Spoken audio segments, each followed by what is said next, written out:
오늘 말씀은 골로새 1장 24절에서 29절 말씀을 통해서 그리스도의 몸된 교회를 위한 바울의 순환과 고난과 수고라는 주제를 가지고 같이 은혜 나눌 시간 갖도록 하겠습니다. 근데 이제 부제로 교회 일꾼이라는 주제를 가지고 이게 집중해서 설명 한번 드려보고자 합니다. 우리가 여러 개 이제 교회 안에 여러 가지 어떤 사명을 맡으신 분들이 있는데 이제 이분들이 이제 우리 예장 합동측에서 말하는 것과 성경적에서 말하는 어떤 그런 어떤 정확한 어떤 그 사명의 어떤 의미가 뭔지 한번 본문을 통해서 이제 한번 알아보도록 하겠습니다. 이제 본문의 구조는 우리가 이제 이 앞번에도 얘기했지만 1, 2장은 교리편이고 이제 3, 4장은 말 그대로 교리의 실천편으로 구성이 되어 있습니다. 그리고 당시 이제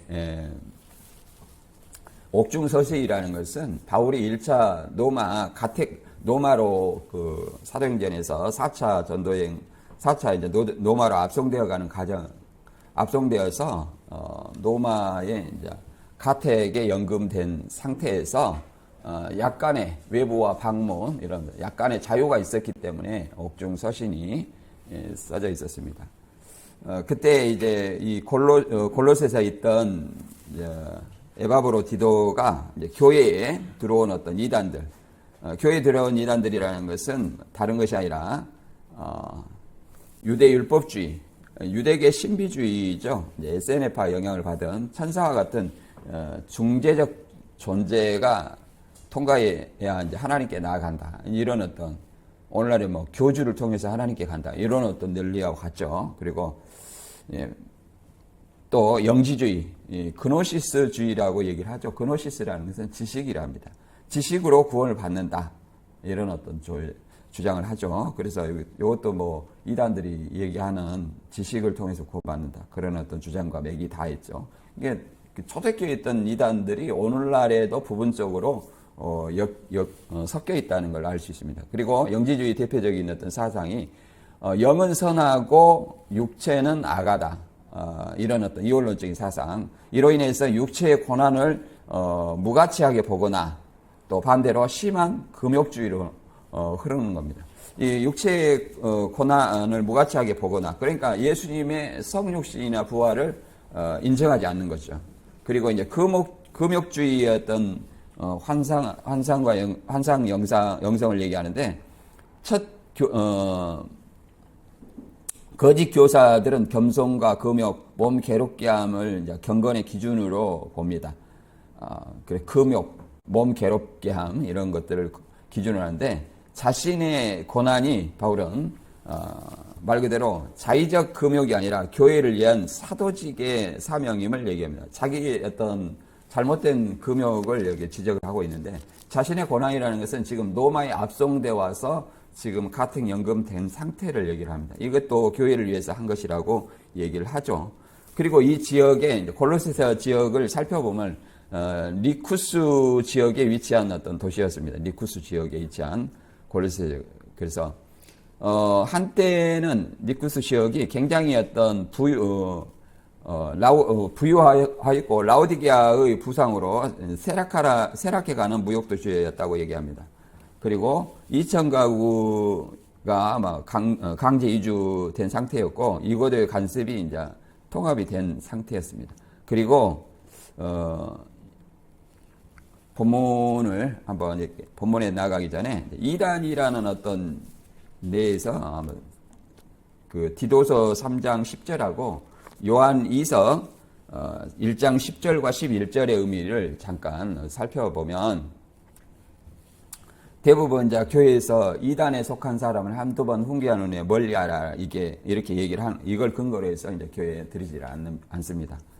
그래서 거기서 이단이라는 것은 말 그대로 한두 번 훈계할 수 있는 이단을 얘기합니다. 그러니까 외부의 이단을 얘기하는 것이 아니라 교회에서 하는 어떤 교회에서 교회 내를 분열시키는 이단을 분열시키는 어떤 존재를 이단이라고 얘기하는 겁니다. 밖에서 들어오는 어떤 이단을 얘기하는 것이 아니라. 그래서 이단이라는 의미를 살펴보면 원어는 하이레시스입니다. 그리고 이것이 부정적인 의미가 아니라 선택한 길, 어떤 것을 선택하냐면 사상과 입장, 노선을 선택한다는 어떤 의미가 담겨 있어요. 그래서 부정적인 의미가 아니었죠. 그 다음에는 이제 이게 파벌과 분파로 이제 의미가 확장이 됐습니다. 헬라 의미가 확장됐어. 그래서 철학적 분파가 이제 종교적 분파로 이제 중립적인 어떤 의미로 사용되었습니다. 종교적 분파라는 것은 이제 사두개파, 바리새파 이런 어떤 중립적인 어떤 의미로 사용됐죠. 신약에 보면 이제 그런 내용이 나오죠. 사두개파, 바리새파, 에세네파 이런 어떤 그것이 이제 더 확장이 되어서 교회 안에서 분열하는 자 이를 이제 이 본문의 디도 3장 10절에서는 이단이라고 얘기합니다. 교회 안에서 분열하는 자. 교회 안에서 분열이라는 것은 어떤 것이냐면 이제 자기 주장을 하는 거죠. 자기 교리를 주장하고 교회 안에서 말을 만들어서 이제 교회 안에서 이간질시키는 이런 어떤 행동들. 그래서 뭐 이런 어떤 얘기를 합니다. 그래서 그 당시에 교회 안에서는 어떤 일이 있었냐면 율법과 족보에 끊임없이 어떤 논쟁하는 이런 것들을 교회 안에서 이단이라고 얘기했습니다. 이런 사람들은 이제 한두 번 훈계한 후에 곧 교회의 권해라는 거죠. 사랑하는 마음으로 권하라는 거죠. 마태 18장의 말씀처럼 1대1로 권하고 두세 사람이 권하고 그래도 말을 듣지 않냐면 교회 말하는 것은 이제 정식 권징을 하라는 얘기죠. 권징을. 이런 어떤 절차를 통해서 우리도 권징을 하고 있죠. 근데 이 권징은 뭐 우리 개혁주의의 그 하나의 지표인데, 굉장히 중요한 어떤 요소인데, 권징은 실제로 잘 되지 않습니다. 그냥 대부분 어떤 교인들은 어떤 생각을 갖고 있냐, 주인의식이 없기 때문에, 뭐냐면, 이 교회 아니면 내가 신앙할 데 없는 줄 아냐, 이런 어떤 사상을 가지고 있기 때문에 권징이 되지 않습니다.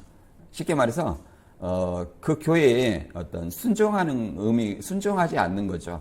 이 교회가 내 교회가 아니다. 이런 어떤 사상을 가지고 있기 때문에, 권징이 사실상, 되지 않죠. 오히려 거꾸로죠. 목사가 이제 성도들한테, 맞춰서 행동하는 어떤 그런 경우가 이제 많이 발생하죠. 그리고 이제 또 요한이서 1장 10절과 11절에 보면 글을 들이지도 말고도 인사도 하지 말라. 이제 이런 어떤 얘기가 이제 또 반박으로 나오는 거죠. 디도 3장 10절 얘기하고. 근데 이것은 당시에는 요한이서 1장 10절 11절 글을 집에 들이지도 말고 인사도 하지 말라는 것은 그 당시에 교회가 가정교회였습니다. 그러니까 집에 들인다는 것은 설교권을 쉽게 말해서 강도권을 내주는 거예요. 그럼 어떤 사람을 집에 들이지 말고 인사하지 말라는 것은 거짓 교사에게 가르치는 권한을 주지 말라 이런 어떤 얘기입니다. 가르치는 권한을 주지 말라. 그래서 그 당시에 어떤 문화가 이렇게 되는 거죠. 오늘날에 뭐 이것이 이단들에게 강대상을 줄 일은 없겠죠. 뭐 그런 어떤 의미로 이게 사용이 되었다는 것입니다. 그리고 이제 본문을 통해서 한번 알아보면 본문은 이제 교회 일꾼이 갖춰야 할 4가지 기둥을 본문에서는 얘기를 하고 있습니다. 첫째는 고난, 바울의 고난. 바울은 이제 그리스도의 남은 고난을 기쁨으로 채운다 그러면 자기 몸으로 이렇게 채운다는 얘기를 하는 것은 자기가 고난 받는 것을 교회를 위해서 받는 고난을 쉽게 말해서 로마에 압송되어서 가택연금 된 것도 그리스도의 남은 고난 자기 오히려 기뻐한다 이렇게 얘기합니다. 우리는 오늘날에 이것이 현실에 맞냐? 오늘날에는 이런 사고를 가진 사람은 별로 없을 것 같아요. 사실은. 조금만 기분 나쁘게 해도 가나안 교회가 생기는 어떤 이 세대 속에서 교회를 위해서 내가 고난을 짊어져야 되겠다. 먼저 주인의식부터 없는데 이런 어떤 고난이 생기겠어요? 안 생기겠죠. 그래서 아무튼 우리가 이런 어떤 바울의 정신을 좀 본받아야 될 줄로 믿습니다. 그 다음에 경륜이라는 것은 하나님의 계획과 소명을 따라 말씀을 이루는 사명입니다. 하나님의 계획이 무엇인지 깨닫고 또 나에게 주어진 소명이 무엇인가를 생각을 해야 됩니다. 그리고 다른 사람을 바라볼 것이 아니라 나에게 주어진 소명, 나에게 주어진 은사가 무엇인지 그러잖아요. 우리가 그걸 먼저 보고 이 하나님의 말씀을 이루어 가야 된다. 이렇게 얘기를 합니다. 그 다음에 세 번째는 비밀입니다. 구약에서는 예수 그리스도가 비밀이었지만 신약에서는 비밀이 아닙니다. 뭐 헬라어로는 메스테리온이라고 얘기하는데 영어로 뭐 미스테리 또 뭐 시크릿 이렇게 두 가지 의미로 하는데 구약에는 미스테리였을지 몰라도 신약에서는 예수가 말 그대로 드러난 비밀입니다. 드러난 공개된 비밀, 이미 선포된 비밀이다. 그래서 우리 안에 계신 그리스도, 영광의 소망이다. 그 그리스도가 우리 안에 계신 그리스도가 만세와 만대로부터 감추었던 비밀이라고 얘기를 합니다. 그리고 이제 수고를 이렇게 내 속에서 역사하는 이의 능력을 따라 힘을 다한다. 이게 최선을 다하는 것이죠. 저도 이제 가끔 생각을 해봅니다. 제가 이단에 있을 때 아침 8시부터 저녁 12시, 1시, 2시까지 이 하루도 365일 쉬지 않고 일했습니다. 솔직히 말하면 지금 그렇게 일하면 아주 저승각이 딱 좋아요. 그래서 그렇게 일해가지고 건강한 사람이 없습니다. 365일 동안 쉬지 않고 그렇게 일을 해보세요. 체력이 바닥나고 그래도 또 잘 먹느냐 못 먹어요. 못 먹고 그렇게 일을 합니다. 그래서 대부분 그렇게 몸이 맛이 간 사람들이 많아요. 저도 그 중에 한 사람인데 그래서 그렇게 지금 했느냐 그렇게 했다고 나와서 그렇게 내가 했다고 말할 수 있냐 그렇게 했다고는 말할 수 없습니다. 다만 내 육신의 그 건강이 허락되는 한 최선을 다하려고 노력합니다. 물론 다른 사람들이 보기에 내가 어떻게 보일지는 몰라도 저 나름대로 그렇게 최선을 다하려고 노력을 합니다. 그러나 사람들이 이제 그 자기들의 어떤 관점을 가지고 판단하기 때문에 그것은 이제 하나님이 아시겠죠. 이런 어떤 내 기둥입니다. 우리 본문을 읽고 한번 알아보도록 하겠습니다. 골로새서 1장 24절에서 29절입니다. 오늘 본문은 좀 짧습니다. 나는 이제 너희를 위하여 받는 괴로움을 기뻐하고 그리스도의 남은 고난을 그의 몸된 교회를 위하여 내 육체에 세우노라. 내가 교회의 일꾼 된 것은 하나님이 너희를 위하여 내게 주신 직분을 따라 하나님의 말씀을 이루려 함이니라. 이 비밀은 만세와 만대로부터 감추었던 것인데 이제는 그의 성도들에게 나타났고 하나님이 그들로 하여금 이 비밀의 영광이 이방인 가운데 얼마나 풍성한지를 알게 하려 하심이라. 이 비밀은 너희 안에 계신 그리스도이시니 곧 영광의 소망이시니라. 우리가 그를 전파하여 각 사람을 권하고 모든 지혜로 각 사람을 가르치면 각 사람을 그리스도 안에서 완전한 자로 세우려 함이니 이를 위하여 나도 내 속에서 능력으로 역사하시는 이의 역사를 따라 힘을 다하여 수고하노라. 아멘. 그래서 그리스도를 28절에 그러잖아요. 우리가 그를 전파하여 각 사람을 권하고 모든 지혜로 각 사람을 가르치면 각 사람으로 하여 각 사람을 그리스도 안에서 완전한 자로 세우려 한다. 여기에는 이제 많은 어떤 노력이 필요하겠죠. 그래서 이 말 그대로 이 본문의 내용을 다시 한번 정리하면 그리스도의 몸을 세우기 위한 바울의 어떤 고난 참여를 얘기합니다. 그리고 말씀의 청지기직, 하나님의 경륜을 따라서 맡겨진 직무를 하는 어떤 자신을 얘기를 합니다. 그리고 복음의 비밀이 이미 계시가 되었다. 이단들은 아직 감추어졌다. 계시록이 이렇게 얘기하지만 이미 구약은 감추어진 예수고 신약은 드러난 예수를 이렇게 예수라고 말할 수 있습니다. 그래서 이미 비밀이 드러났다. 그리고 성도의 성숙을 위한 사역 목표와 모든 성도를 온전한 자로 세우는 어떤 목적을 다해야 된다. 이렇게 얘기합니다. 그래서 바울은 그리스도의 몸을 세우는 사역의 본질을 이렇게 설명을 합니다. 그래서 오늘 교회 일꾼이라는 부주제로 오늘 본문을 잠깐 살펴봅니다. 골로새 1장 24절에 같이 읽어보겠습니다. 나는 이제 너희를 위하여 받는 괴로움을 기뻐하고 그리스도의 남은 고난을 그의 몸된 교회를 위하여 내 육체에 채우노라. 바울은 로마 감옥에서 고난을 당하며 이 고난을 말 그대로 지금 로마로 압송되어 와서 가터 연금이 된 이 고난을 교회를 위한 헌신으로 이해를 합니다. 그래서 이 고난, 그리스도의 고난은 완전하지만 바울의 고난은 구속적 고난이 아니라 교회를 세우는 끝없는 고난이라는 거예요. 예수님의 고난은 일시적이고 완전해요. 그러나 바울의 고난은 끝없이, 우리의 고난도 마찬가지예요. 우리의 고난은 끝없이 이어지는 거예요. 내가 죽을 때까지. 잠깐 고난하면 바로 빛이 온다, 그런 것이 아닙니다. 그래서 이 괴로움을 기뻐하고 그러잖아요. 너희를 위하여 받는, 그러니까 바울이 감옥에 간 것도 교회를 위해서 간 것이다, 이렇게 얘기를 합니다.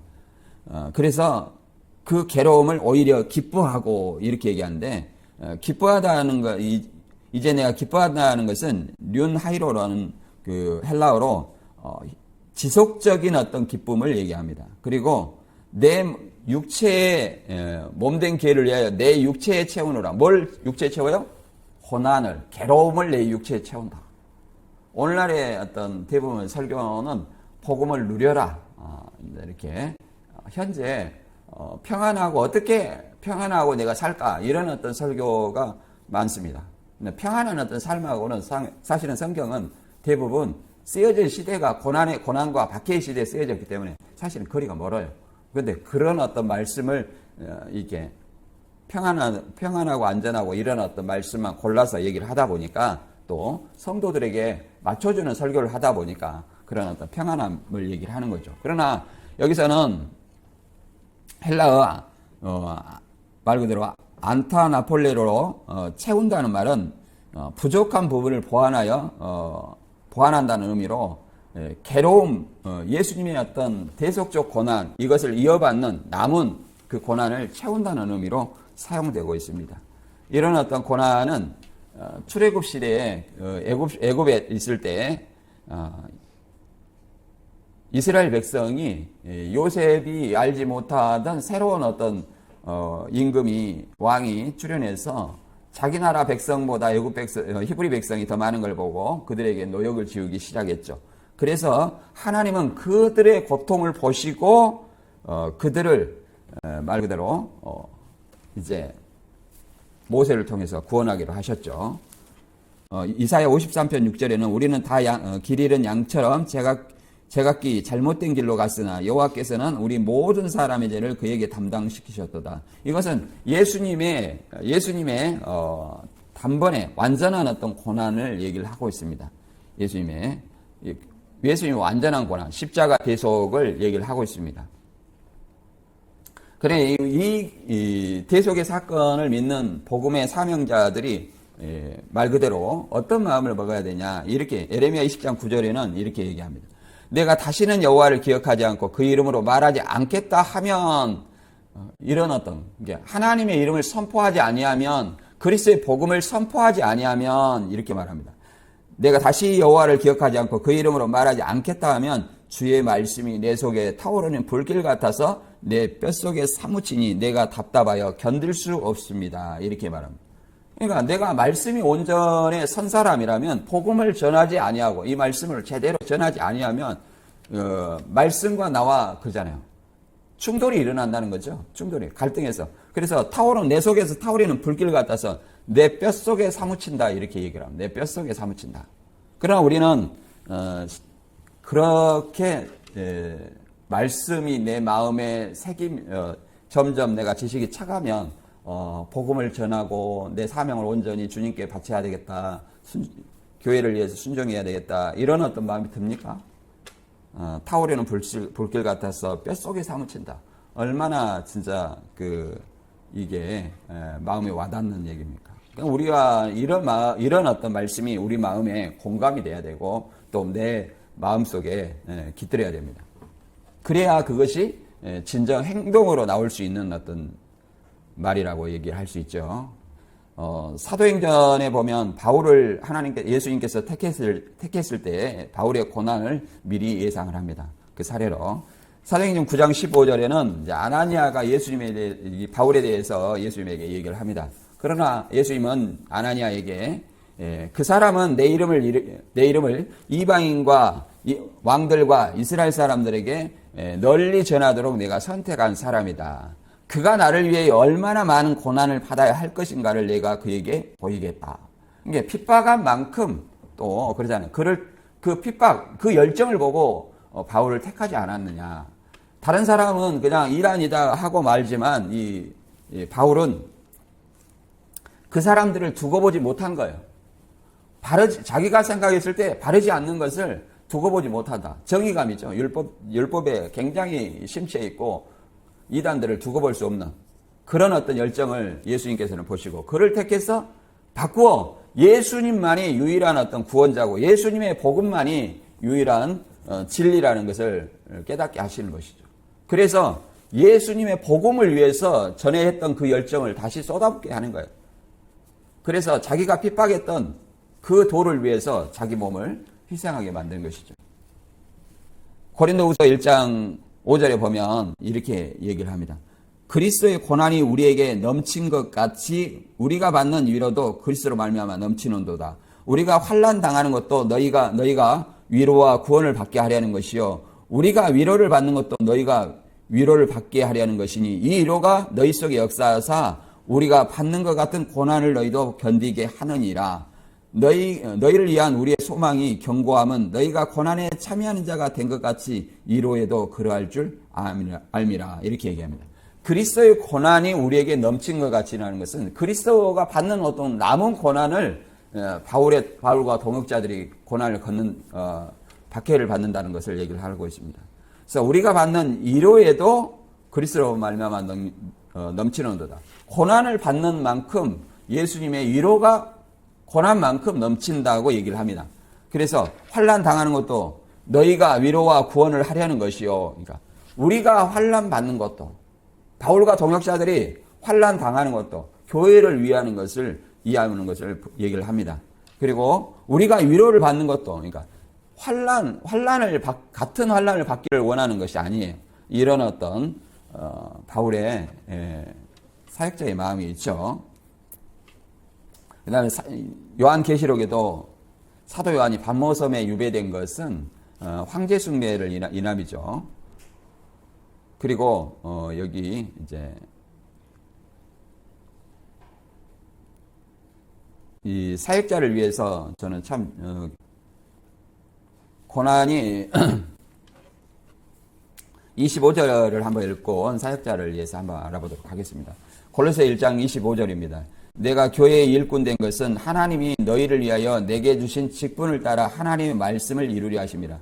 이 교회의 일꾼이라는 어떤 주제를 제가 좀 깊게 여기서 한번 알아보고자 해서 여기 부분을 좀 많이 확대했습니다. 하나님이 너희를 위하여 내게 주신 직분을 따라 하나님의 말씀을 이루려 합니다. 하나님의 말씀을 이루려 하신다. 이렇게 얘기를 합니다.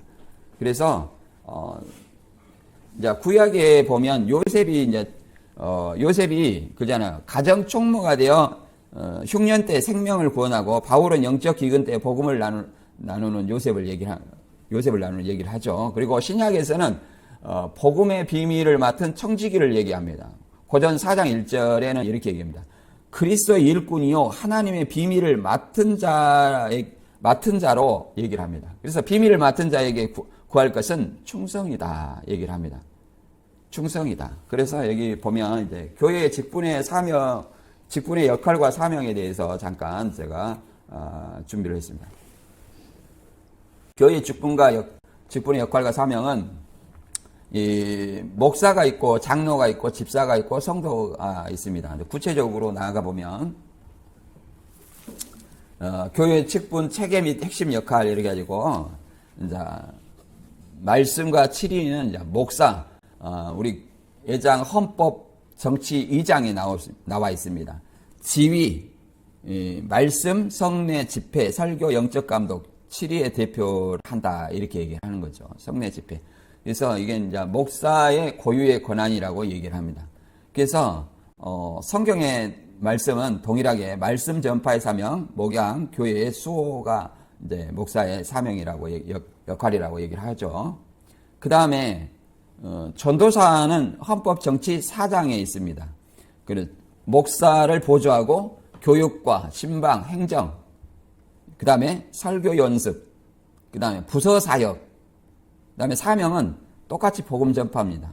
그러니까 모범적으로 충성해야 되고 충성해야 된다는 것을 얘기를 합니다. 그다음 장로는 뭐냐? 헌법 정치 3장에 나옵니다. 지위는 당의 구성, 행정, 권징, 신앙 지도 및 신방, 그 다음에 교회 다스림, 성도의 본 이렇게 돼 있죠. 그래서 이 장로가 있는 교회가 당회가 되고 위임 목사가 되는 거죠. 그래서 우리 합동 측은 25명인가 뭐 이렇게 그 교인이 돼야만 당회 그 장로를 세울 수 있습니다. 우리 교회는 뭐 당회가 없죠. 그래서 장로도 그냥 당회 구성 뭐 그렇게 한 것이 아니라 권징, 행정보고, 권징, 신앙 지도, 그 다음에 신방 이런 그 다음에 성도 교회를 다스림 이런 어떤 일들을 하게 됩니다. 이들을 이제 항존직이라고 말하죠. 대부분 항존직. 그 다음에 성김과 봉사로는 권사, 여성 성도 돌봄, 그 다음에 상담, 중보, 교구 사역, 목양 보조 이렇게 되어 있습니다. 성도들을 돈을 벌고 상담, 중보, 교구 사역, 목양 보조. 그 다음에 사명은 경건과 섬김, 공동체 세우는데 일을 해야 된다. 그래서 권사나 이제 집사님을 다 포함하는 거죠. 그 다음에 이제 여기는 여집사님이 권사님의 역할과 같이 동일하다 이렇게 얘기를 합니다. 그 다음에 집사도 임시직 있고 항존직 있나 봐요. 일단 항존직에 대해서 알아보도록 하겠습니다. 헌법 정치 5장에 보면 구제, 봉사, 실무, 그다음에 재정 관리, 예배 준비 뭐 이렇게 사명은 필요를 채우는 봉사. 사도행전 6장에 이제 7집사가 구제를 하기 위해서 이렇게 세우는 봉사였죠. 근데 그들은 뭐 7집사가 뭐 말씀을 모르고 집사를 세운 것이 아니라 그들은 스데반, 그잖아요. 빌립 다 복음에 장성한 자였고 순교까지 할 그 각오를 갖춘 자였습니다. 장성한 자로 이렇게 세우는 거예요. 그다음에 신실함, 그다음에 임시나 기능직, 교사, 찬양, 재정 등 이런 임시직이 있습니다. 역할은 교육, 예배인도, 시설 관리, 행정 실무 이런 어떤 그다음에 사명은 제자 삼음, 뭐 청지기적 충성 이런 어떤 것들이 있습니다. 그래서 이런 어떤 사명이 있고, 그 다음에, 제가 어제도 그 임직식을 갔다 왔거든요. 임직식에서 하는 것들이 꼭 이거더라고. 서약을 해요. 서약을. 여러분들,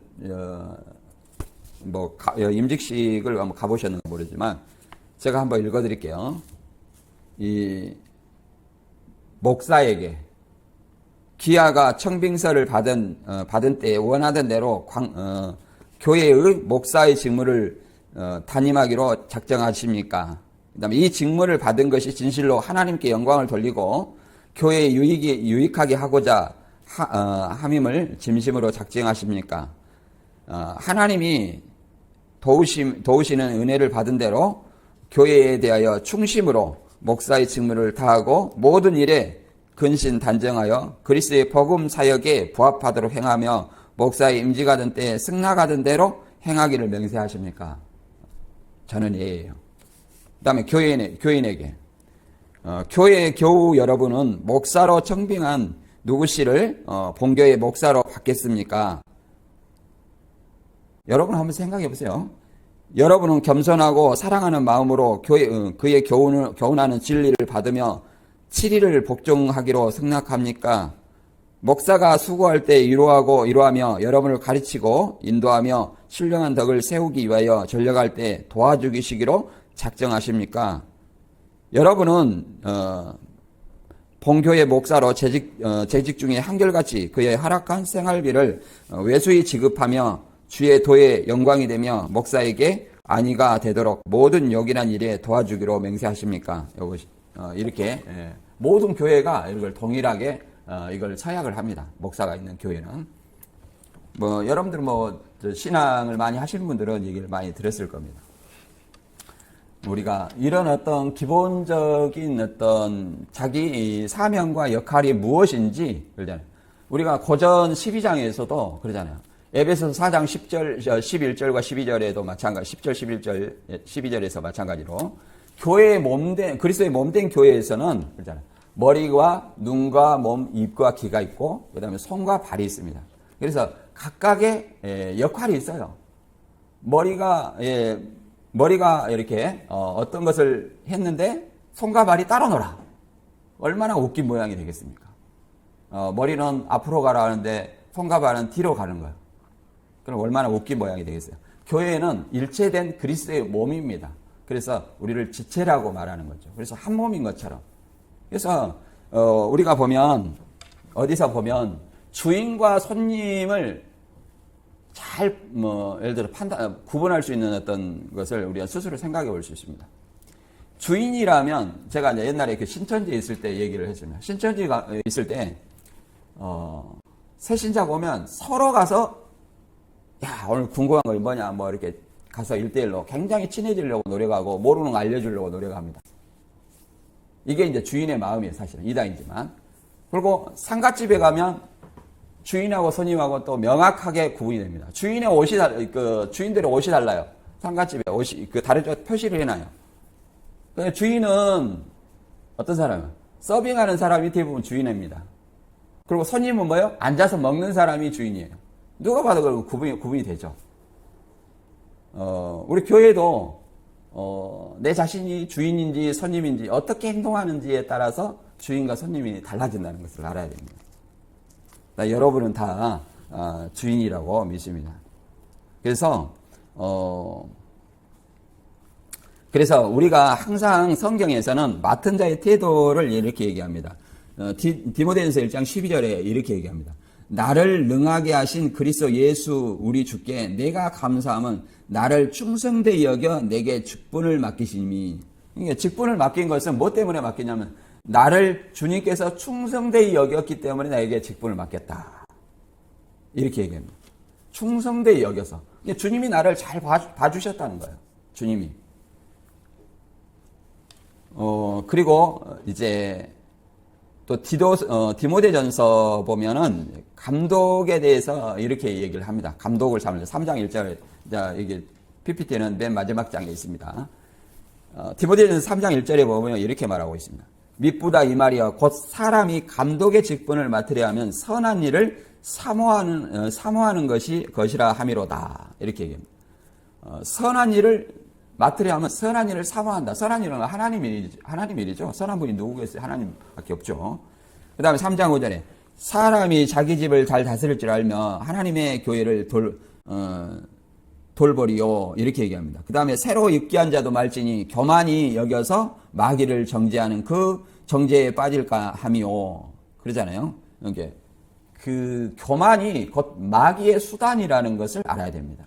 우리는 어떤 사람을 보냐면 잘못된 지식을 많이 알게 되면 어정쩡한 지식을 알게 되면 이 사람이 배우면 배울수록 더 막 목에 힘이 들어가요. 제가 신천지에서 그걸 많이 봤어요. 조금 이렇게 안다고 하면은 막 다른 사람을 멸시하고 자기만 세우는 거예요. 그런 사람을 많이 봤어요. 물론 우리 한국의 특성상 그런 사람을 별로 좋아하지 않습니다. 성경은 뭐냐? 자기를 낮추는 자를 하나님께서 세우십니다. 자기를 낮추는 자. 늘 겸손한 자. 그러죠? 뭐 저도 겸손하지 않을 때도 있을지 모르겠습니다. 그러면 모르겠어요. 여러분들이 얘기해 주시면 저는 항상 제 자신을 바꾸려고 노력하겠습니다.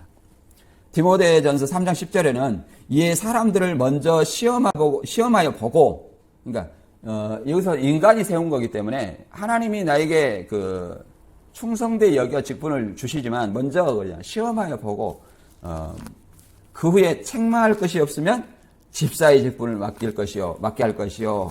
여자들도 이와 같이 정숙하고 모함하지 아니하며 여기 절제하며 모든 일에 충성된 자라야 할지니라. 모함이라는 것도 초대교회는 제가 신천지에 있을 때 그런 것들 많이 느꼈어요. 우리 교회는 그런 일이 없습니다만은, 이제 그 공감이 신천지 있을 때는 됐어요. 교회에서 여자들은 잠잠하라. 왜 그러냐면, 바울이 그 고린도 교회에서 그만큼 시달렸나 봐요. 왜 그러냐면, 저도 신천지에서 그 말에 굉장히 공감을 했어요. 저녁 12시에 누가 어떤 말을 해요. 저한테. 제가 부녀부를 맡고 있어서 얘기를 합니다. 그런데 새벽 5시가 되기 전에 한 바퀴, 부녀부 전체 한 바퀴를 뺑 돌아가지고 저한테 다시 보고 오는 겁니다. 그래서, 야, 진짜 말이 무섭다. 말이 무섭다. 그래서 제가 신천지에서 입 닫고 살았어요. 누구한테 뭐 말을 못해요. 말하면 금방 저한테 들어버리거든요. 좋은 말이 이렇게 돌아오면 좋은데, 사람들이 그래요. 좋은 말을 하기 좋아하는 것이 아니라 어떤 말을 하기 좋아해요? 남을 깎아내리는 말, 모함하는 말, 분리시키는 말. 그러잖아요. 그런 말 하기를 좋아하는 거예요. 그것이 또, 달콤한 안주처럼 뱃속에 잘 들어갑니다. 소화가 잘 돼요. 뭐, 이런 것들을 얘기합니다. 이런 것들이 우리한테는 이제 없을 줄 믿습니다. 그래서 우리 성실한 어떤 청지기의 모델로 요셉을 봅니다. 요셉은 모든 일에 충성됐기 때문에 항상 요셉은 말 그대로 감옥에 있을 때도 제반 사무를 맡아봤고 그러잖아요. 또 하나님의 그 애굽의 총리가 됐고 이런 어떤 역할을 맡았습니다. 그래서 우리 자신들도 이런 어떤 이제 교회의 사명 또 성경 말씀을 우리 교회 장로교 헌법이라든가 교회의 사명을 통해서 잠깐 살펴봤는데 이것이 우리에게 주어진 은사가 어떤 은사이고 내가 해야 될 충성된 사명이 무엇인지를 우리 스스로 한번 돌아보고 내 맡은 바 사명을 다했으면 좋겠습니다. 그 다음에 골로새 1장 26절 읽어보겠습니다. 이 비밀은 만세와 만대로부터 감추었던 것인데 이제는 그의 성도들에 나타났고 하나님이 그들로 하여금 이 비밀의 영광이 이방인 가운데 얼마나 풍성한지를 알게 하려 하심이라. 이 비밀은 너희 안에 계신 그리스도시니 곧 영광의 소망이라. 이거죠. 오늘날의 예수 그리스도는 비밀이 아닙니다. 우리를 위해서 만대와 만대로부터 감추어졌던 것인데 이제 그의 성도들에게 나타났고 계시가 됐다는 거죠. 이단들은 여전히 비밀이라고 얘기하고 자기들만 안다고 얘기를 합니다. 그러나 이방인 가운데 얼마나 풍성한지를 알게 하심이라 그러죠. 이 비밀은 뭐예요? 너희 안에 계신 그리스도시니 이단들은 천국 비밀이 어쩌고저쩌고 얘기합니다. 천국 비밀은 예수님을 통한 구속 사역이 천국 비밀이에요. 다른 것이 아니에요. 마태복음 13장 10절에 천국 비밀은 그 당시에 외인들, 그 당시에 누구예요? 예수님의 12제자 외에 그 외인들에게는 허락되지 않았지만 제자들에게는 이 천국의 비밀, 곧 예수님의 구속 사역이 비밀이 아니었습니다. 오늘날 우리에게도 십자가 지실 때까지예요. 그것도 한계가. 예수님의 구속 사역을 이룰 때까지가 그 천국 비밀이 외인에게는 비밀이었어요. 그러나 오늘날에는 이것이 뭐예요? 모두에게 드러났어요. 물론 예수를 안 믿는 사람은 모르겠죠. 예수님을 안 믿는 사람은 모르겠지만 예수 믿는 사람들은 이 비밀이 예수 그리스도, 천국 비밀이 예수 그리스도라는 구속 사역이라는 것을 누구나 다 알게 됩니다. 누구나 다 알 수 있죠. 그래서 우리는 그리스도가 우리의 소망이고 영광의 소망이라고 얘기를 합니다. 그래서 교회의 머리는 예수이고 예수님이 이 당시에 영지주의 이단에 대해서 굉장히 고난과 부활을 부인하고 의미를 축소하는 이들을 대항해서 이렇게 얘기를 하는 거죠. 이 비밀을 얘기하는 것은 그 영지주의들이 그 신비를 강조했기 때문에 이렇게 얘기를 하는 겁니다. 비밀이라는 것은 헬라어로 메스테리온이라고 얘기하는데 감추어졌다가 계시로 드러난 진리입니다. 인간의 지혜로는 알 수 없으나 하나님의 계시로 드러났다. 그렇죠. 예수님이 선포하지 않았으면 우리가 알 수 없죠. 그리고 너희 안에 계신 그리스도라고 얘기하는데 너희 안에 그리스도라는 건데 성령으로 말미암은 내주를 얘기합니다. 성령으로 말미암은 내주. 그래서 영지주의와 신비 종교를 대비해서 이렇게 그들의 비밀이 아니라 오직 비밀은 성경 안에 만세와 만대로부터 감추었던 예수 그리스도밖에 없다. 이걸 얘기를 합니다. 창세기에 보면 예를 들어서 창세기 12장 3절에 보면 너를 아브라함에게 이렇게 얘기하죠. 너를 축복하는 자에게 내가 복을 내리고 너를 저주하는 자에게 내가 저주하리니 땅의 모든 족속이 너로 말미암아 복을 얻으리라. 이렇게 이미 땅의 모든 족속이 아브라함의 후손이 될 것을 얘기를 했습니다. 아브라함을 통해서 복을 받을 것을 얘기를 했습니다. 그래서 갈라디아 3장 8절과 9절에 보면 성경은 하나님 믿음으로 이방인들이 의롭게 하실 것을 미리 내다보고 일찍이 아브라함에게 모든 민족이 너를 통해 그리고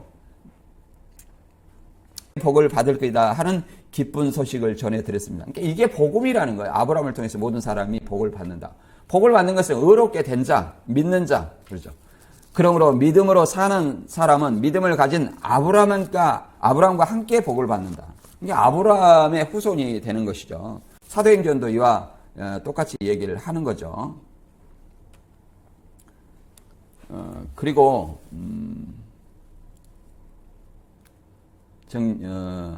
대표적으로 이제 이방인의 복을 받은 어떤 사례로는 고넬료가 있죠. 이방인의 사례.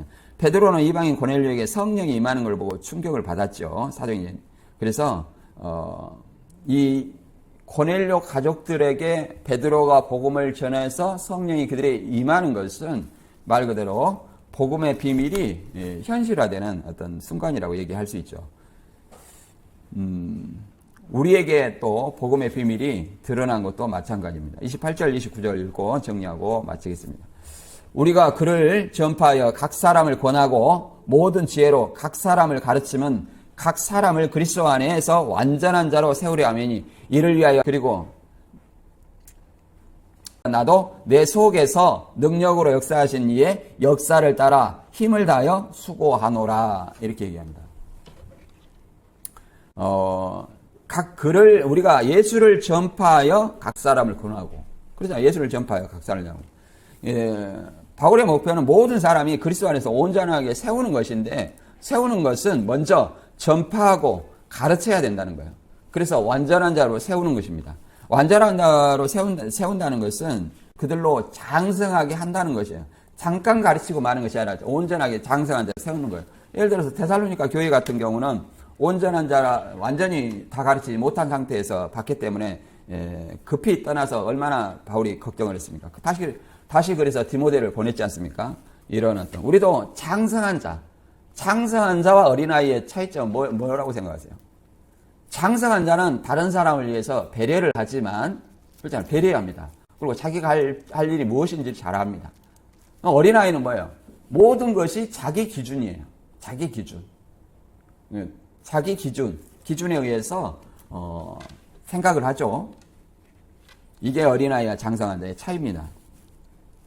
그래서 우리가 진짜 우리에게 소망은 오직 그리스도밖에 없다는 것을 아시고 다시 한번 정리하고 마치겠습니다. 바울은 옥중 고난을 기쁨으로 받아들이며 이를 교회를 위한 중보적 고난으로 봤습니다.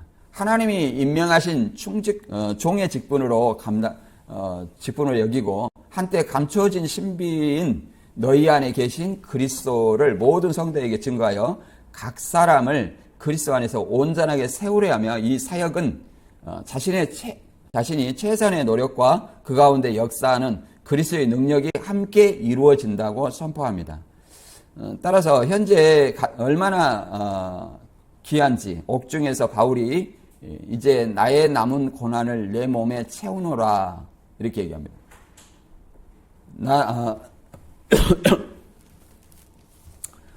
따라서 나의 고난도 누군가를 위한 기도가 되고 나의 직분도 하나님의 임명이 되며 우리 안에 그리스도가 계시고 나의 수고도 그리스도의 능력이 역사하는 자리가 됩니다.